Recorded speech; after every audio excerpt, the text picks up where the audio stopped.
ਗਈ ਸੀ ਸਾਡੀ ਗੁਜਰਾਂ ਵਾਲੇ ਜਾ ਕੇ ਪਸੰਦ ਨਹੀਂ ਆਈ, ਕੋਈ ਦੁੱਧ ਨਹੀਂ ਪੂਰਾ ਹੋਇਆ, ਵਾਪਸ ਆ ਰਹੀ ਹੈ। ਸਾਡੇ ਬਜ਼ੁਰਗ ਆਏ ਨੇ, ਇਹਨਾਂ ਨੂੰ ਨਵੀਂ ਮਾਈ ਦਿੱਤੀ ਹੈ। ਭਾਈ ਵੀਡੀਓ ਰੋਜ਼ ਵੇਂਦੇ ਆਣਾ ਧਿਆਨ ਯਾਰ, ਵਾਪਸੀ ਵਾਲਾ ਰੋਜ਼ ਵੇਂਦੇ ਤੇ ਹਸੀਨ, ਲੇਕਿਨ ਕੋਈ ਸਮਝ ਨਹੀਂ ਆਉਂਦਾ। ਅੱਜ ਇਹਨਾਂ ਨੂੰ ਪੁੱਛਨੇ ਆ ਭਾਈ कैसा लगा आके। माशाल्लाह बड़ा मजा आया, ਵੇਖਿਓ ਵੇਖਿਓ ਵੇਖਿਓ ਮਾਸ਼ਾਅੱਲਾ बड़ा मजा आया माशाल्लाह। नादर भाई बहुत अच्छे ने, बड़ी इज्जत की साडी ते मज माशाल्लाह चंगी है।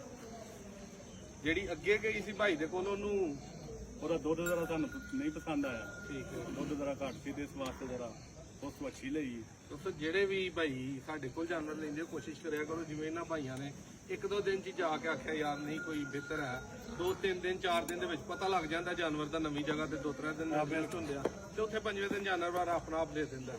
ਜਿਹੜੇ ਭਾਈ ਮਹੀਨਾ ਡੇਢ 2 ਬਾਅਦ ਕੱਢ ਕੇ ਪਰੇਸ਼ਾਨ ਕਰਦੇ ਹੋ, ਉਹਨਾਂ ਕੋਲੋਂ ਮਾਜ਼ਰਤ ਹੈ, ਉਹ ਨਾ ਵਾਪਸੀ ਦੀ ਜਿਹੜਾ ਨਾ ਉਹ ਡਿਮਾਂਡ ਕਰਿਆ ਕਰੋ। 2-4-5-10 ਦਿਨ ਦੇ ਵਿੱਚ ਜਿਹੜਾ ਨਾ ਉਹ ਅੱਛਾ ਹੁੰਦਾ, ਚੀਜ਼ ਜਾ ਕੇ ਬਿਹਤਰ ਹੁੰਦੀ ਹੈ। ਬਸ ਬਿਮਾਰ ਨਾ ਹੋਏ, ਸਾਡੂ ਨਾ ਪਿਉਰਾ ਆਈਏ। ਤੁਰਗੋ ਅੱਜ ਜਿਹੜੀ ਝੋਟੀ ਲਈ ਜੇ ਕੈਸੀ ਲੱਗੀ ਹੈ? ਇਹ ਸੋਹਣੀ ਲੱਗੀ, ਸੋਹਣੀ ਲੱਗੀ ਤੇ ਸਾਰੀ ਮਾਸ਼ਾਅੱਲਾ ਜੂ ਫਿਰਦੇ ਹੋ, ਸਾਰਾ ਮਾਲ ਦਾਰੀ ਦਾ ਕੰਮ ਜਾਣਦੇ ਹੋ, ਆ ਕੇ ਕੈਸਾ ਲੱਗਾ? ਸੋਹਣੀ ਲੱਗੀ। ਦੂਜੀਆਂ ਝੋਟੀਆਂ ਵੀ ਪਸੰਦ ਆਈਆਂ ਪਸੰਦ ਜਾਂ ਕੱਲਿਆਂ ਜਿਹੜੀ ਲਈ ਹੈ ਹੀ ਨਹੀਂ ਪਸੰਦ? ਨਹੀਂ ਸਾਰੀਆਂ ਪਸੰਦ ਨੇ, ਵੱਧ ਤੋਂ ਵੱਧ ਇੱਧਰ ਆਓ ਜੀ, ਝੋਟੀ ਭਾਈ ਰੰਗ ਚਵਾਈ ਹੈ, ਦੂਜਿਆਂ ਦਾ ਸੁਆ ਹੈ ਤੇ ਮਗਰ ਇਹਦੇ ਵੀ ਕੱਟੀ ਹੈ।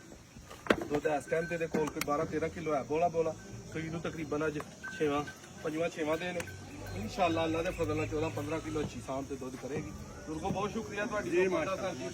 ਬਜ਼ੁਰਗਾਂ ਦਾ ਹੱਥ ਹੁਣ ਵੀ ਪੂਰਾ ਜਿਹੜਾ ਨਾ ਉਹ ਇੰਜੀ ਹੈ ਜਿਵੇਂ ਕਿ ਉਹ ਬਦਾਨ ਦੇ ਵਿੱਚ ਹੱਥ ਸਾਫ ਹੈ, ਕੋਲ ਛੜਨ ਲੱਗੇ ਹੋ ਭਾਈ। ਮਾਸ਼ਾਅੱਲਾ ਮਜ਼ਾ ਆਇਆ ਬਜ਼ੁਰਗੋ, ਇੱਕ ਵਾਰੀ ਫੇਰ ਭਾਈ ਲੈ ਭਾਈ, ਇਹਦੇ ਅੱਗੋਂ ਹੀ ਹੱਥ ਕਾਬੂ ਕਰ ਲੈਂਦੇ। ਖੁਸ਼ ਰਵੋ, ਆਬਾਦ ਰਵੋ ਦੋਸਤੋ। ਵੀਡੀਓ ਅੱਛੀ ਲੱਗੇ